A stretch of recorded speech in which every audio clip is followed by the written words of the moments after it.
I want to start off with a little disclaimer.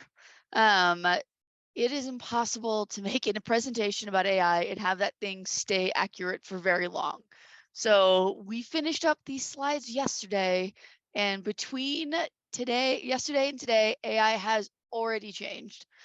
So just know that we, as a company, and what Richard and I want to do today is we've been staying as up to date as we can, as much as humanly possible on what's going on with AI and specifically how that affects digital marketing, and very specifically how that affects the field of search engine optimization.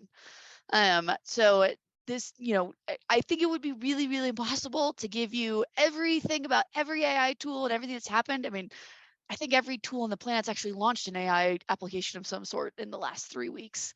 So today what we want to do is bring you some information, give you some ideas, give you some fuel for thought, and then give you as many recommendations and ideas of how to tactically start using AI like ChatGPT and Bard in your different workflows. But I would definitely say that where Richard and I come from is we both have really strong SEO and digital marketing backgrounds.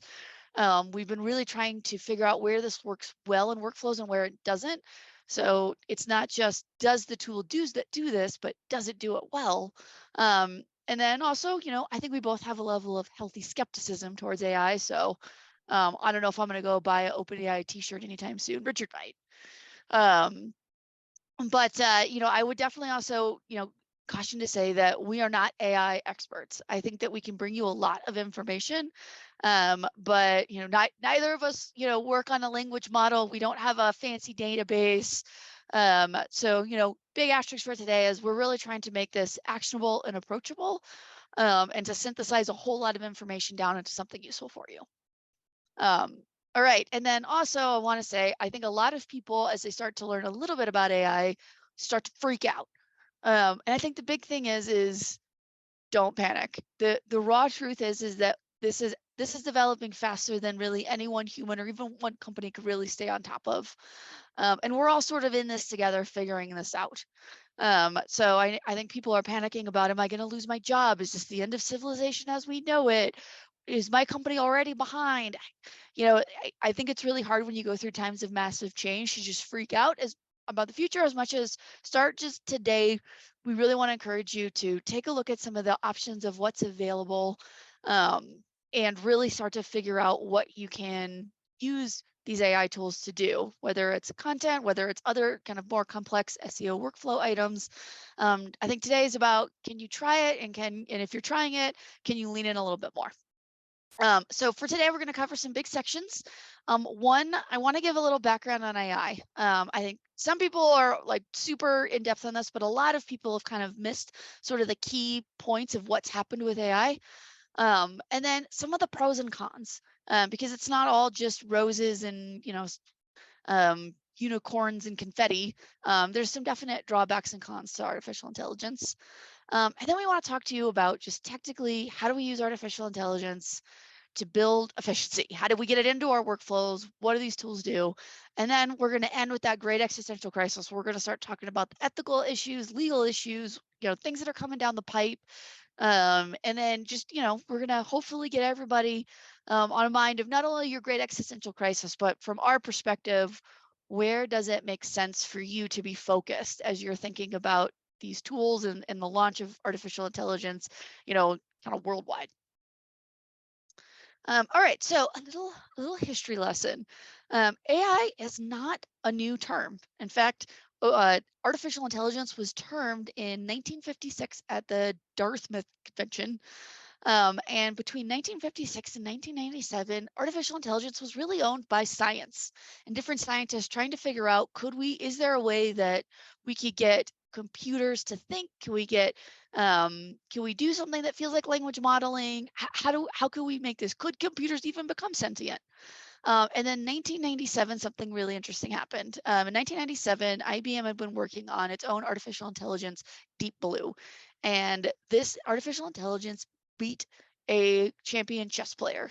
And for the first time, people went, oh my God, this can think, it can critically come up with solutions, and it can outsmart a human.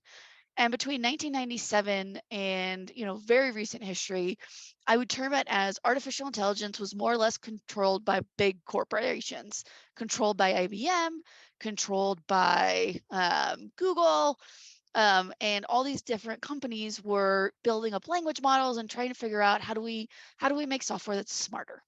And then in 2015, OpenAI is founded on the whole principle as a nonprofit that they're going to make artificial intelligence accessible worldwide.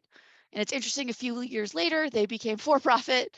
And then they started launching some different language models. And that's when we started to see a rise in these, we'll call them lower cost tools. Like a really common one that a lot of people have been using for a few years is Jasper.ai, where you could use Jasper.ai as an application. It's set on top of OpenAI's language model, and it wasn't that expensive. And the content written, I mean, you read it, it still sounded like it was written by a robot, but it was pretty good, and it was fast. So you could take that content, work on it a little bit, and it kind of passed that bar of good enough for a lot of people. And then in 2022, two things happened simultaneously that lit this whole thing on fire. One, OpenAI updated their language model to GPT-3.5. And then on top of that language model, they launched a widely available free application, ChatGPT, which I'm sure we've all heard of by now. And within a few months, sort of the world and the conversation around artificial intelligence exploded. So even though artificial intelligence and language modeling isn't new, this is the first time that we've had a language model that when it writes content, it's really hard to judge it as being written by a robot. And then two, it's widely available and free. All right, and so then queue up. Okay, so this is important, and this will be definitely important when we start helping you build up your new existential crisis that you're going to walk away with. It's important to understand how these language models work and how AI works, so that you can kind of understand the breadth, not only and capabilities of what an application like ChatGPT can do or Jasper.ai, but then where this might be going long term. So you want to keep in mind that everything starts with inputs and database and information that these systems collect, and they get stored in a database. This is going to be important later when we start talking about ethics, because one of the big reasons why ChatGPT was banned in Italy is we're really unsure where these inputs are coming from and if they're following data privacy laws. So hold that thought. But you have to first start with, where do we go get information from? It goes into this database, and then from there, these AI companies build a language model. OpenAI has built more language models than just GPT 3-3.5-4. It's got I think at least 5 different language models that are designed to do something different. What GPT 3.5 and 2 and 4 all are designed to do is predict the next word. So it's a whole language model basically designed around, how do I predict the next word? This is important because there's language models that are designed to do lots of different things. So just because one application on one language model can't do something doesn't mean that it's impossible for AI to do it. It just means that the one tool and application you're trying and playing with doesn't do it. And then applications sit on top of that. So an application example would be Jasper.ai. Another example would be ChatGPT. Another application example is Bard. It's what you and I would see, interface with, and use. All right, so the reason why this is going nuts right at the moment is, one, we know GPT-3 was a much better language model. Richard, can you click one more? I don't see any text. There we go. Oh, and then, so Dash 3 was already really good language model, which is what Jasper.ai was using. And then we upgraded 3.5 and upgraded then to 4, and as they kind of defined it, it's a 10x improvement every time they're updating this sucker. And then, of course, they launched this free application on top of it. Now, kind of taking that all the way into digital marketing and SEO even specifically, AI very quickly went from this, kind of a tool to play around with or a nice to have, to basically table stakes. If your content isn't as good as what these guys can do, if your tool doesn't incorporate AI, all of a sudden you're behind. And a really great example is in, so November, ChatGPT launches and Bing announces that they're going to work that into Bing search engine, and Google within a month and a half declares a code red, pulls its founders back in, estimates that this is going to undermine the very fundamentals of search, although that's not what they're saying in their press releases now. They're like, oh no, the world's open and we're so excited about AI, but a few months ago they were not. And they rushed to launch Bard. So we know that tech is working. And then, as I mentioned, basically every tech tool on the planet has launched AI in the last, few weeks.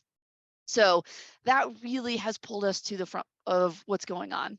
So some pros and cons of artificial intelligence before you're like, okay, it's floating, let's go, let's get in there. I think it's important to kind of understand where these tools are great and where there's some drawbacks. However you feel about the pros and cons, I honestly think this is one of the best quotes from the CMO at Zapier, which is, we are experiencing a seismic shift in how the world works. That timeline I showed from 1956 to 2022, it kind of went from science to corporations to finally it was open. That's very similar if you look back to the timeline of email. And I think as impactful as email was on how we do business and how we work and how our workflows go, I think this is going to be as big of a shift for us. And, I think when you fast forward into the future, a few years, this is going to be part and parcel and core to what we do. All right, so some pros, I think a lot of us a lot of people are seeing the sunny side on this guy. This is building efficiency. We're able to stay way ahead of our competitors, especially if we're incorporating it and they're not. This is going to save us money. And frankly, we're just going to be able to do more. And that do more, I think, is one of the biggest, because we know that in marketing today, one of the trends that we're continually seeing in digital marketing is that marketers are being asked to do more with less constantly. And having a tool that helps you double your workflow is invaluable. So, but then the other side of that coin, because AI is not perfect, is one, there's some risks. We're going to talk about at the end. There's legal risks, there's ethical risks, there's risks to your rankings. Richard, could you click the next slide? Thanks. There's ethical concerns about AI. A really big one is, okay, if it all starts on this database that I showed you in that model, well, where's that data coming from? Is that data inherently unbiased? Is it inherently not racist? Is it inherently fair? That's really hard to judge. And it's also really hard for us to tell because we don't get access to the data that they're using. We don't really know all the places that they're getting their data from. And then, one of the things is that these bots are, although they sound a lot like humans, and I think there was one language model a few years ago that even convinced a Google engineer that it was sentient, they really still can't think critically. And then accuracy is a big thing that we're just noticing across the board. Accuracy in stats, accuracy in research, accuracy of information. And that's, especially if you're in an industry where it's critically important that you have accurate information. I mean, I would say it's always critically important to have accurate information, but especially if you have something like a compliance layer, you don't want to have a legal site and have inaccurate legal information go up. So. All right, so a few use cases. I'm going to break this down a little differently. I know there's some like standard categories of how people are thinking about this, like, oh, these are good for Q&A, but I wanted to break it down into categories that make sense a little more for digital and SEO. Here's the 5 things that I think the AI does really well as in categories. The first is research. I think it does a really nice job helping you lay out research with a big asterisk of when it gets all the way down to a data point, you have to double check that data point. But if you're like, okay, how do I outline this? And what are key things I should be including? And what are key questions I should be answering in my content? It does a nice job. I'd also like to note, as we're going through these, that all these pictures of the robots in this section were generated by AI, different than ChatGPT, but this was all generated via AI. I think a lot of us are seeing it's good for ideas. Sometimes, we're just not in the mood to come up with 50 blog topics for XYZ, or we're just coming out of a data analysis and crap, it's time for the calendar. Just to help you come up and brainstorm with ideas, this tool does a really nice job of just helping you think broader and get you into the mindset of coming up with new concepts and ideas. Next slide. We all figured this one out. It writes a lot of content. Small copy, long copy. This is probably one of the main applications that I think most digital marketers are using the tool for. Writing code, I'm going to put big asterisks here because I promised. I have a friend who's a coder and he asked me to just give this disclaimer. It can write code. Please don't write code with this tool if you don't know how to write code. What's happening is people are going in and they're getting GPT to spit out code for them. And the code doesn't always work. 2, it's not particularly secure. And then 3rd, it's bloated, which are all not ideal things from a coding standpoint. I am not a coding expert, so I am not going to take us down a path on PHP, but it can help you kind of with your coding and cleaning stuff up. But just a big asterisk here of if you're not used to writing code or you don't know what you're doing or you don't know what you're looking at, maybe don't start there. And then finally, data analysis with a big asterisk on ChatGPT and Bard specifically. That data analysis is really text-based data, but kind of a cool application. I did a customer survey with our clients, and it was a mix of quantitative and qualitative. And I copy and pasted the whole thing into ChatGPT and asked it to analyze it for me, and it did. And it gave me advice on things that we could do to improve our customer satisfaction. So it absolutely can do like text data analysis and a little bit of data analysis, but there's a big note there. It's not really designed for big, high level, big data or quant. Perfect. Then I will jump in and take us through some different channel tactics. So as we've played with the different tools and both ChatGPT and Bard and some of the different applications, what it does well, what it doesn't do well, we put together just some different ideas on how, again, you can use it today and really leverage the tools to create those efficiencies and workflows. So certainly the number one piece is mastering your prompts, right? So going back to the earlier slide of inputs, this is a not good in, not good out to keep it family friendly exercise. So as you look at prompts, it's really learning how to enter prompts, seeing what makes a difference in the final output.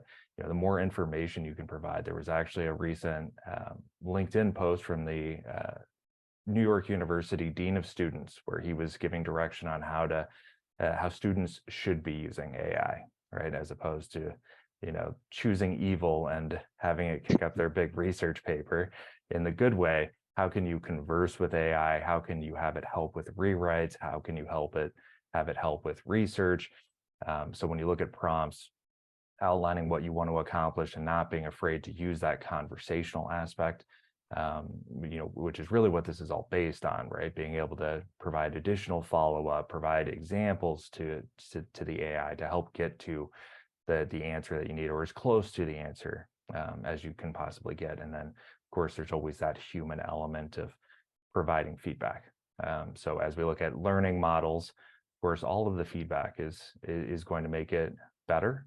I say most of the feedback provided to AI engines is going to make it better and provide better answers later on, right? As you continue to use it and continue to try new things. So as an example of, really looking at those prompts, there's a lot of inputs, right? When you're thinking about trying to get to something like, in this example, email topics for a drip campaign. So as you look through, hey, this is who we are, this is what we do, that's all pertinent information for the output. But then, saying we want to write a 3 email drip series, and then also saying that we're looking for topics at the end of the day from the output as it relates to creative generation, that idea of getting us brainstorming. I think the number one thing that we hear from the team as they try it is really helps with writer's block. Really helps with that moment where you sit down, you have to be creative in that moment and you just can't find the inspiration. AI and really working with prompts and trying to hone in that final messaging has been really beneficial in that process. Okay, so then as a gift, I'll take you through some specific examples, but if you go to v9digital.com/AI, there is ability to download a resource that will give you the prompts that worked, right? And give you some examples of prompts that get us closer to the final output, because as you play with it and as you've had experience in ChatGPT, and Bard is different, we'll save some time to show Bard for those who haven't been able to access it, but really understanding how to enter the input. I think the one big downside of this, where integrations are going to help, is that you get one bar and a submit button, and you just never feel like you can include everything you want to say in there. One of the things that is definitely true. You certainly can. You can put every prompt you could think of in that bar, but just the framework of how you interact with it and how you create the correct prompt to get to the final result is helpful. So there's a resource available to everyone. So as we looked at, really in the SEO space, and I'm an old SEO guy, I've been doing it for 13 years. And, when I think about AI, I tend to not go as existential of, boy, this is going to do everything I know how to do. I look at it more from the perspective of, oh man, I don't have to write meta descriptions anymore. This is great.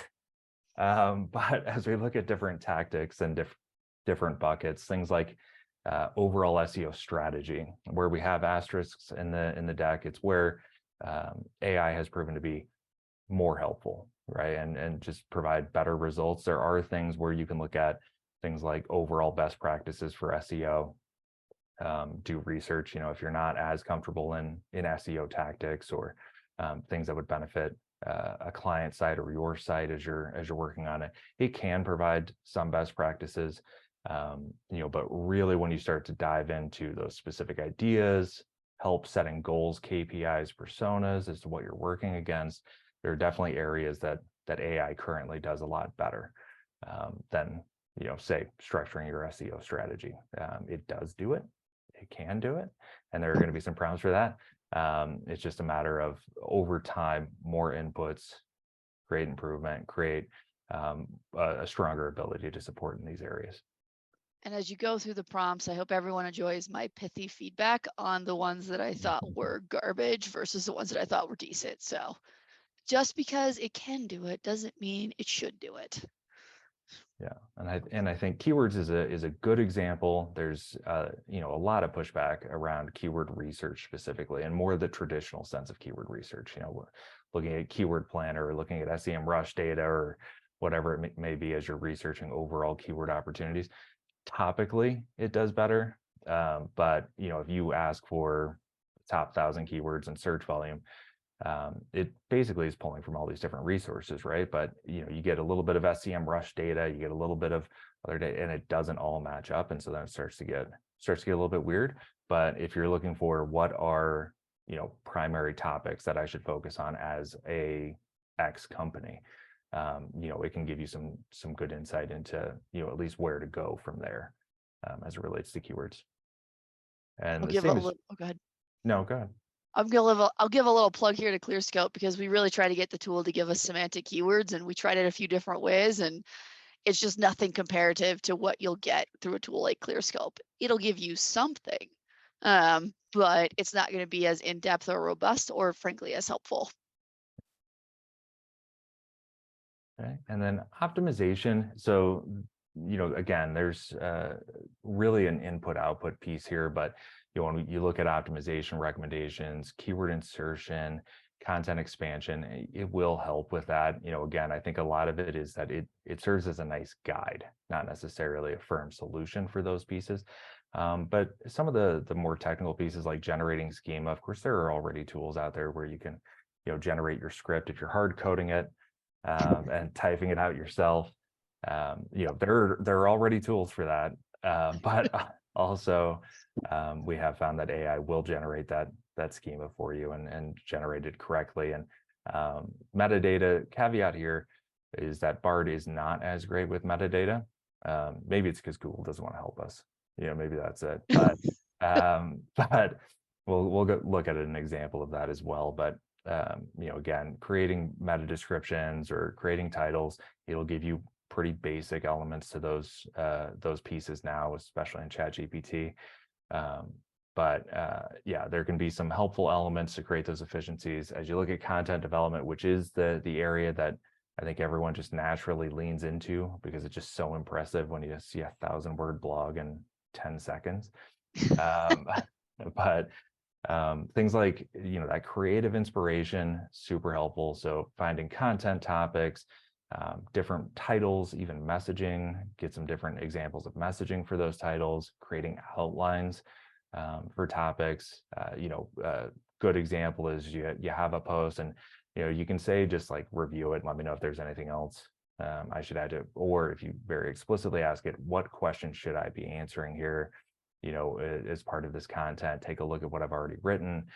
It can definitely help in that perspective. And that example with NYU, rewriting copy or rewriting your paper, rewriting certain paragraphs, just taking that feedback and expounding upon it to look for areas of improvement in the existing copy that you either already wrote or you leveraged AI to write the first half and went through and adjusted it to your liking. Okay, and then local SEO. So far-reaching pieces for AI, certainly just in SEO, digital marketing, and the world. But local SEO, it also touches on as far as optimizing your profile information, Q&As, business updates and posts, and helping create messaging that goes out, through Google My Business, if they still call it that. But really the idea is finding directories, which I know, is here and there as far as how much people focus on directories these days, but very specific directories, I know, still definitely a huge focus. I don't know that anyone's kicking down the door of city pages and white pages and all the many directories that we used to work with back in the day, but relevant directories to the industry, and helping you identify those as far as where you can be listed. So definitely a lot of things where AI does a lot of the legwork, which I appreciate. So that, especially on the research side, when you would do it manually, having that automation certainly can assist, create those efficiencies and allow you to focus on larger, more complex type items. Okay, and then link earning, so or link building, or we'll drop it in here just for fun, link juice. There are some pieces where it can help with the research of finding sites for links. One of the interesting pieces that I know we've tried out is different ideas for being newsworthy, different ideas for content that's going to have that appeal to be shared and earn those links more naturally.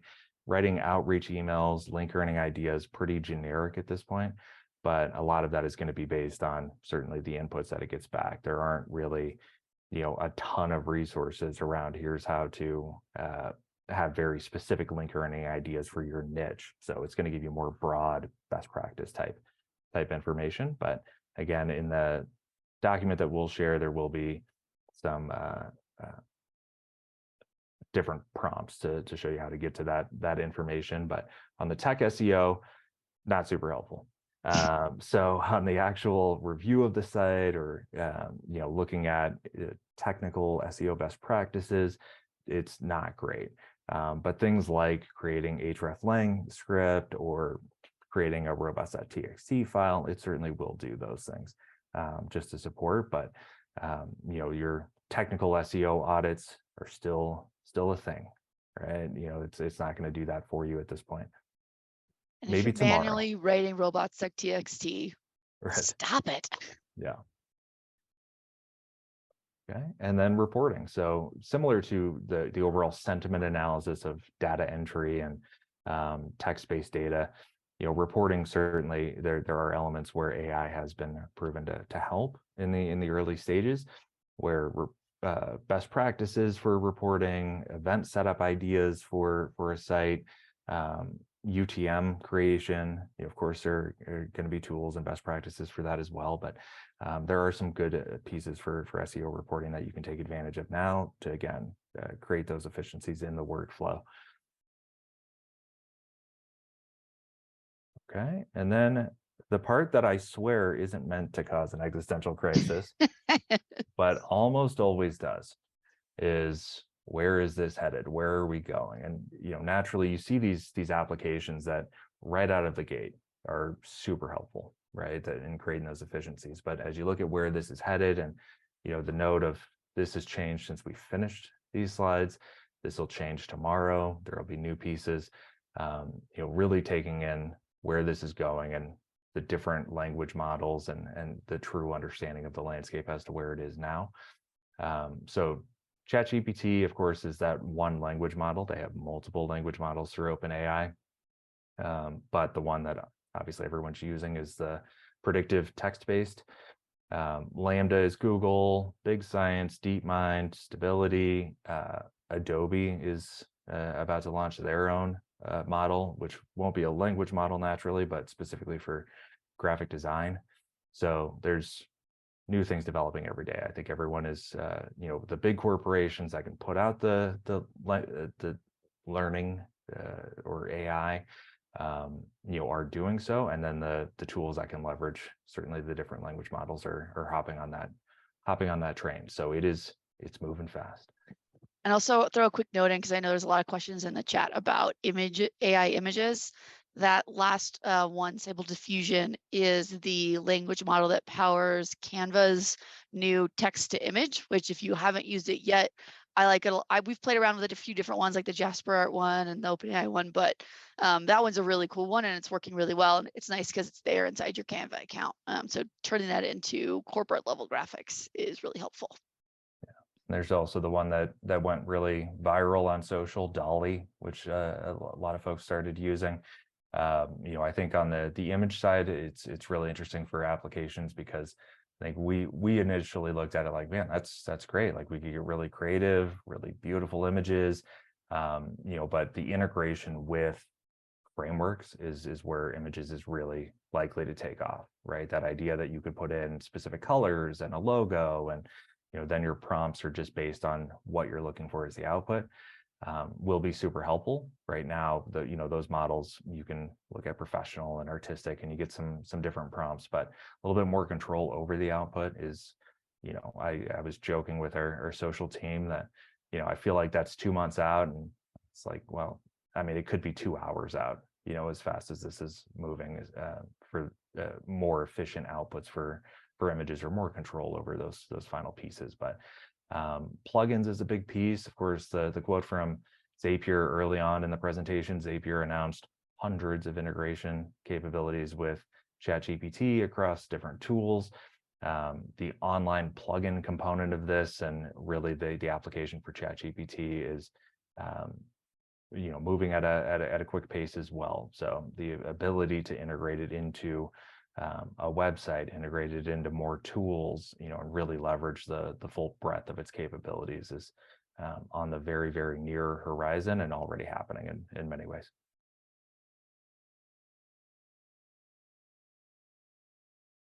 Okay, so then a little bit boring part, but kind of interesting, the legal ramifications. So one of the biggest things, and I'll show you an example as far as what Bard thinks of the legal ramifications. But the big issue here is, when we look at the future of AI, and especially the ability to create content, the ability to create imagery based on prompts from other artists, right? The intellectual property component of this, in that Bard very rarely, or ChatGPT very rarely, will give you a source for where it found that information, and just explains it as, we found it in a lot of places. Stop asking. And then, of course, in the EU, data protection and privacy, which naturally is becoming a bigger focus in the US, and surveillance, which of course is becoming a bigger factor in the US. But as we think about the different impacts here, even going beyond that, there's the constant debate that I mean, I might be the only one who watches it because I find it interesting, but Section 230 of, does this make Google a publisher? Does this now mean that Google is responsible for the content that their AI creates, right? As opposed to just a directory of websites where the website is liable for that content. If they're sourcing it and they're creating and pushing content, does that make them a publisher, and thus liable to the potential for incorrect answers, which of course are going to be rampant, early on. And then the ethics of it. So one of the big pieces in the image space that first happened was when Dolly first launched. There were a lot of questions about, is this ethical? If you say, make me an image based on the stylings of Van Gogh, is that ethical? to then use that image for business, to use that image for profit, to publish it on your website? Is it a breach of that intellectual property? Is it right that you have that ability? So when we look at the overall ethics, these are far ranging, and this is usually where the existential crisis comes in. But the job displacement, there is a huge AI economy that has been stood up in the last month and a half, right? Where you have companies that are leveraging it to increase profitability. You have the companies that are creating tools to try to combat it, especially at the school level. I think in conversations recently, I was pointing out that, especially at schools, right? That's the one that makes it on the news. Are students using AI to create their research paper? The same conversations happen. And again, to that idea of this being a seismic shift, the same conversations happened when Yahoo and Google became a mainstay in our lives, right? Does that remove critical thinking, right? I feel like that was still a debate when AI launched of, is the ability that everything on the web is accessible at our fingertips bad for critical thinking? Is it bad for, really the society as a whole? And AI is just having that same conversation as most new technological advancements will have. So as we look at misinformation, fake content, that's a concern, certainly. I think the biggest thing that is important to consider, especially with Bard, just because Bard does access Google search results, is that the common joke is, oh, sure, everything on the web is true, right? Yeah, I know it's true because I saw it on the internet. It's important to consider that these AI tools are reading all those things too, right? And they are processing those things as well. So, the question of, is this going to be the thing that replaces search engines? It guaranteeing accuracy based on the fact that the internet's not a super accurate place. And when Bard opens up to millions of people, and people aren't the most reliable source of information all the time, what is it learning? And when you ask those questions later on, what information is it giving back? So there's certainly a lot of pieces that crop up as you think about AI as a whole and how we integrate it naturally, as we look at channel tactics, as we look at, personally, when we're using AI to write those meta descriptions, right? Like, it's super helpful now, but of course there's this bigger conversation, that goes into it. I think the easy applications in digital specifically are in those areas that, whether you're talking to clients or you're talking to your team internally, of, how do we get these things done that no one wants to do, right? Write 4 blogs a month about garage doors, right? A 1,000-word guide, to step-by-step, leveraging it in those spaces is where it's super exciting, right? And I think when you think about, job displacement, there was a quote from Hank Green, who said his freelancers and his contractors were reaching out of, are you going to use this to replace me? And he said, no, but you should think about what you do better. And that's the piece, right? What do you do better than the bot? And at this point, there's a lot that the bot can't do. Where it goes from here is anyone's guess or hypothesis, but and privacy and security, of course, is going to be at the forefront of this conversation, as well as it is with anything in the online space. Okay, so what to think about without the existential crisis. If anyone went into an existential crisis, I'm sorry, but there is the potential that you lose on branded SEO or paid search traffic. The idea that if someone can just use Bard to ask the question, get the answer, the same things that happened with featured snippets in search, right? That call out at the beginning where it takes content from the page and places it, it already answered the question, but user behavior dictated that actually got more traffic when they did that. And people did click on those search results. So user behavior is going to drive a lot of this. Building up the brand and notoriety around the brand, because naturally, if you lose informational type searches and there isn't as much traffic to go around, building a strong brand that people can rely on and go to is going to be an important piece.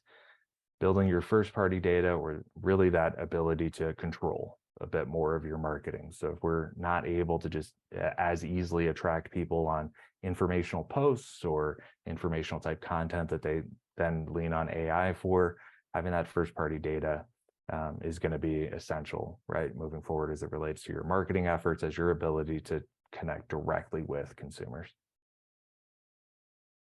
Okay, and then to that earlier point, up leveling the skills.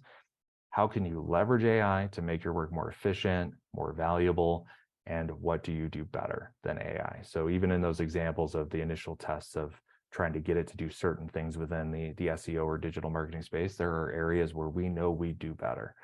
And leveraging those areas, but not being afraid of AI, right? I think I probably am more in the it's inevitable and let's get on board camp than even Natalie is. But I think there is a component to this, that there is so much investment, there's so much going on with AI right now that it's a freight train, right? So best not to stand on the tracks, but see if you can catch a ride. I took that metaphor all the way to the end, but so resources to help you keep momentum, and then we'll look at some quick examples and leave some time for questions. But different tools certainly, and Canva recently integrated the AI components, but Fathom is another tool that we use for call recordings and transcripts to summarize our meetings. And it's free because venture capitalists don't care about making money these days, so check it out. And then of course ChatGPT and Bard, and I'll show you Bard. But yeah, there's a lot of different tools that can be super helpful that already integrate some component of AI or integrate some component of complex data analysis or content analysis into your workflows. I'll make a note too, because it's becoming my new pet peeve of someone sharing a list of like 100 AI tools you should check out. And I'm like, oh, cool. And you click on one, and the first one's garbage, and the second one is pretty garbage. And then you're signing up for accounts and you're trying it because like, oh, someone recommended this is a great video account, and it's terrible. So these are all different ones that we've actually tried and used. And again, I would say Fathoms are one of our new favorite ones that we're using a lot, because it's recording our Zoom meetings and then summarizing them for us and then highlighting key takeaways for us. So that's been great. And then some different sites just to stay up to date on AI and the changes that are happening. Additional resources there. And then if you need a hand, we did include some contact information to connect and engage. I am going to switch over real quick just to show you some Bard examples, because I know that is not a tool that everyone has access to at this point, but I thought there were some interesting pieces. So I seeded a couple different tests of interacting with Bard. It is very similar in the framework to ChatGPT, but things like, if you're not as familiar, how long should a blog post be, which of course everyone always asks, because again, no one wants to write them and they're hoping you say 100 words. How do I make sure it shows up in search? It provides an answer for that. And this is really that idea of keeping it conversational, where if you can't think of everything to prompt it with in the first piece, you can just keep going, right? What if I'm writing about a niche B2B topic with a small audience? Does that make a huge difference? And it provides resources and information. Other examples that I pulled were more in the weeds with Bard of, are you going to turn into a search engine? How can you ensure the accuracy of information provided? And then, getting it to explain how it understands Section 230, which is super interesting.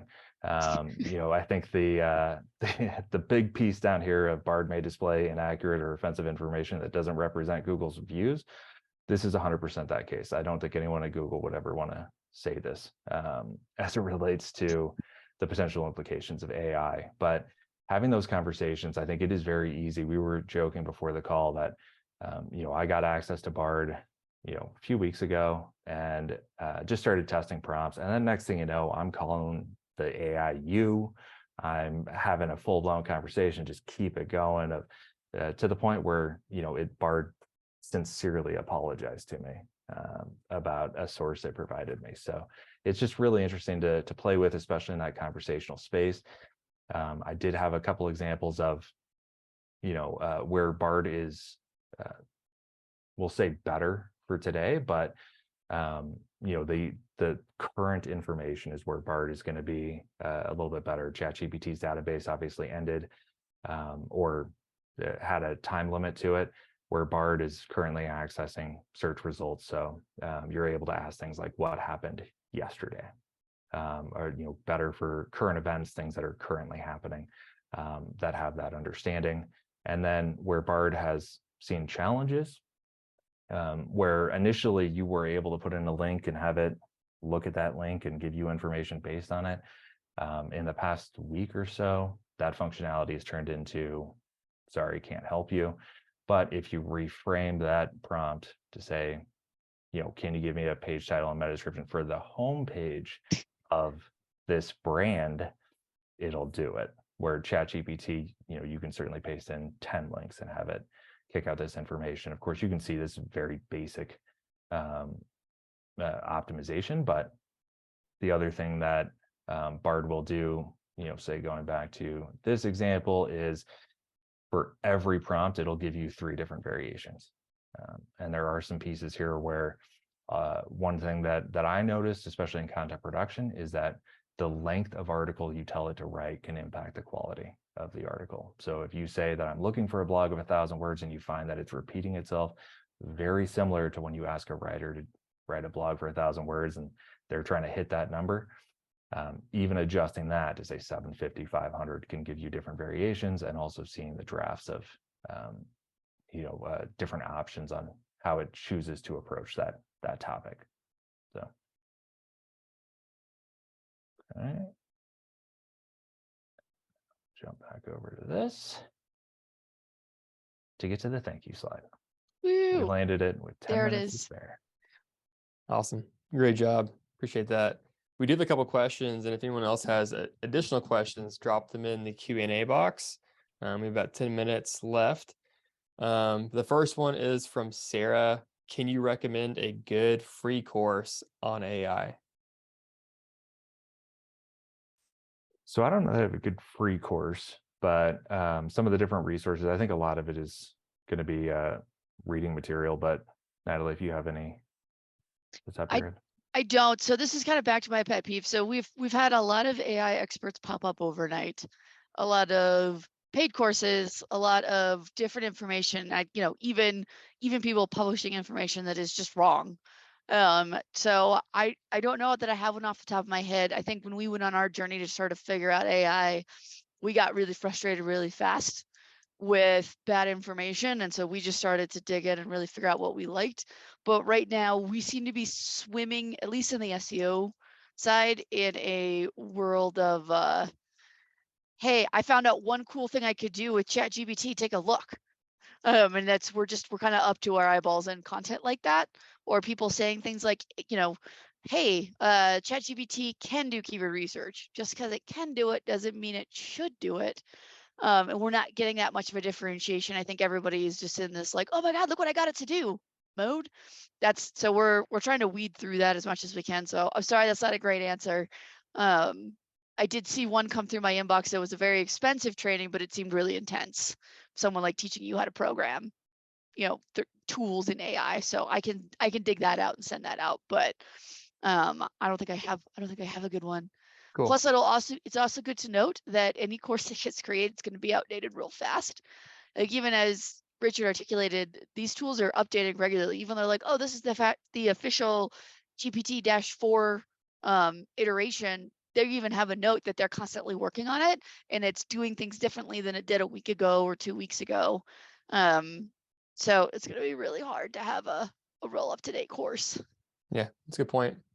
And then another question is more on the publisher side, but what are your thoughts on sites blocking crawlers used by the AI tools and ChatGPT specifically? Yeah, I would say there's always going to be an urge to fight back, right? And say, I don't want you to use my information as a source for AI generated answers or whatever it may be. Blocking crawlers or tools to try to say this is definitely AI, or I think the tools generally say this is 80% AI. When you put them in, there's an economy to that. There's a concept behind it. I would say whether you block AI and decide not to play in the space is going to happen around you, right? It's, I think there's a component of users are going to use AI. The idea of blocking it, unless everyone blocked it, I think the big piece will be that users and businesses will decide how far this goes, right? From an application perspective. And if people say, this makes me uncomfy, and we're gonna block AI from being able to access information on our site, you can certainly go that route. But if you have someone who's researching your business using AI, very similar to SEO, you want to be there. I mean, too, I also think about, okay, so you're going to block AI, but I mean, we've all seen these websites that pop up overseas that are basically duplicates of your site. And we know Google doesn't rank them, but then the content then exists. So how do you prevent that from happening? And then the AI not accessing that site? And then how do you start doing a good job of blocking specific AI bots without damaging your brand by blocking something like Bing or Google, which if you're a publisher is going to be how you get paid. So if you can't get visibility from major search engines to drive traffic to your publishing site, then why do you have a publishing site? I think it's an interesting, I guess, intellectual conversation, but I'm just not actually sure that that's possible. Makes sense. Yeah. And then another question, or a question from Katie: is there a graphic AI for creating maps? Have you seen any of those? I don't know that I have. Have I you, would bet Richard? a lot of those image sites would at least try. At this point, I don't know that there's a specific one that'll spit out maps right now. Again, it could have happened while we were talking, but Yeah, that's very true. But I think those image components with prompts, I would bet that it would at least try to kick out a map for you. Well, and I think in general, the AI for image generation, it's good, but it's not amazing. But It I think can't we're do all, human hands, yeah, I can't do which I think is it. hilarious. I only have one hand and it's over here. But I think it's getting there fast. And I think that's part of like the point of like leaning in. All those different language models we shared are all just designed to do different things. So, the image stuff's getting really good and they're developing it every day. And Canva launched something, then Adobe launched something. And then there's just all these different, one of those language models was just designed to get the AI to multitask. So it was playing Atari while doing a math problem. You just start thinking about all these different language models as they continue to adapt. It might not be where it is today, but where it, could be later today or shortly in the future. Yeah, that's a good point. There This might be the was, last oh, sorry. question. It's Oh, go not ahead. directly related to AI, but it's interesting, and it kind of corresponds and correlates to like y'all's expertise. But what are your thoughts on LinkedIn collaborative articles? They're working well for them, but seem risky as an SEO content strategy in some spaces, like medical, for example. Yeah. So, I mean, I would say, so in general, I would say AI generated content, especially stuff that's generated through ChatGPT, is a risk for SEO. And I wrote a whole article on our site about that. I could send that to you too, Travis, for the follow-up. Perfect. So a lot of it's conjecture. So I'm connecting some dots, but in general, you have to imagine that Google's now launched an AI tool. It wants you to use Bard. They don't want you to use ChatGPT. We have a tool like originality.ai where, a few guys got together and figured out how to already figure out if it's GPT-3.5 content. It's just not that hard to extrapolate that it's not going to be that much harder to figure out, okay, this content was GPT-4, whatever the next version was, and that Google's on top of that because they don't want you using a competitive product. So my argument is that there's a little bit of inherent risk of just throwing something into an AI tool, getting it to generate your content. CNET found this when they were using Jasper.ai content, and not only was it factually incorrect, they also had hit a bunch of copyright violations. If you look at their rank profile in a tool like SEMrush, you could see that they just tanked the site. And they are a publisher, so that was a big deal for them.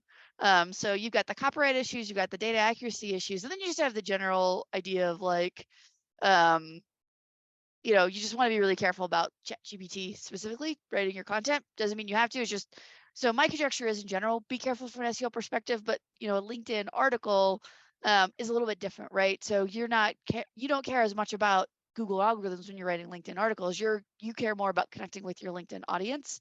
So I think that those are really great, with the big asterisk that what plays well in LinkedIn is thought leadership. And these tools aren't quite there in terms of giving you thought leadership. So I think they could support a thought leadership type piece. But I don't think that they could have like really cool, unique, thoughtful thoughts for you. So, but I think if you're meshing your critical thinking along with the tools, I think LinkedIn articles is one of the many places that this content makes a ton of sense. And in general, wherever you're publishing content, and especially if you're medical or legal, or like, you know, even for us for SEO, you know, we feel a lot more comfortable writing content through Bard and ChatGPT, because we understand what we're reading. And if it gives me a bad SEO strategy, I know what I'm looking at right away. And if it gives me a terrible meta description, I know what I'm looking for. And that's kind of that same thing. If you'd want someone who knew what they were looking for in legal content or medical content, double checking, being like, yes, they defined that procedure accurately. Yes, that's a medical journal we would link to, not a, you know, crazy one. So, I mean, I think in general, you just have to be really careful, because it'll create something, it'll do something for you. And if you don't know what you're looking at, I think you could have really big inherent brand reputation problems wherever you publish that content, whether it's on LinkedIn or your site or social or wherever. Awesome. Yeah, excellent point. That's a good one to end on too. Thank you so much for your time, Natalie and Richard. Any last parting words before we give everyone their day back?